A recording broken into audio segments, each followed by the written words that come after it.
പോപ്പിന്റെ കബറടക്കത്തിനു പിന്നാലെ വത്തിക്കാനിൽ ദുഃഖാചരണമാണ്.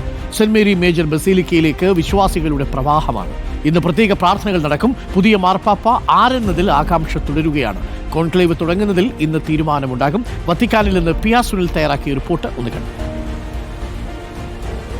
ഞാൻ നിൽക്കുന്നത് വത്തിക്കാനിലെ സെന്റ് മേരീസ് ബസിലിക്കയ്ക്ക് മുമ്പിലാണ്. ഇവിടെയാണ് ഫ്രാൻസിസ് മാർപ്പാപ്പ അന്ത്യവിശ്രമം കൊള്ളുന്നത്. ഇന്ത്യൻ സമയം 4 മണിയോടുകൂടിയാണ് ഫ്രാൻസിസ് മാർപ്പാപ്പയുടെ ഭൗതിക ശരീരം ഇവിടെ സെന്റ് മേരീസ് ബസിലിക്കയിൽ എത്തിച്ചത്. ഏതായാലും മൃതദേഹം ഭൗതിക ശരീരം എത്തിച്ച ശേഷം ബസിലിക്കയുടെ കവാടങ്ങൾ അടച്ചതാണ്. അകത്ത് പ്രാർത്ഥനകൾ നടക്കുന്നുവെന്നാണ് മനസ്സിലാക്കാൻ കഴിയുന്നത്. ഫ്രാൻസിസ് മാർപ്പാപ്പയുടെ ആഗ്രഹപ്രകാരമാണ് അദ്ദേഹത്തിന്റെ സംസ്കാരം സെന്റ് മേരീസ് ബസിലിക്കയിൽ നടത്തിയത്. സെന്റ് പീറ്റേഴ്സ് ബസിലിക്കയുടെ ചത്തുരത്തിൽ നടന്ന അന്ത്യശുശ്രൂഷയ്ക്ക് ശേഷം അലങ്കാരങ്ങളൊന്നുമില്ലാത്ത സാധാരണ വാഹനത്തിലായിരുന്നു പാപ്പയുടെ മൃതദേഹം വത്തിക്കാനിലെ ബസിലിക്കയിൽ കൊണ്ടുവന്നത്. ഫ്രാൻസിസ് പാപ്പ നിരന്തരം ഓടിയെത്താറുണ്ടായിരുന്ന ബസിലിക്ക അവിടെ എന്നും മുട്ടുകുത്തുന്ന മാതാവിന്റെ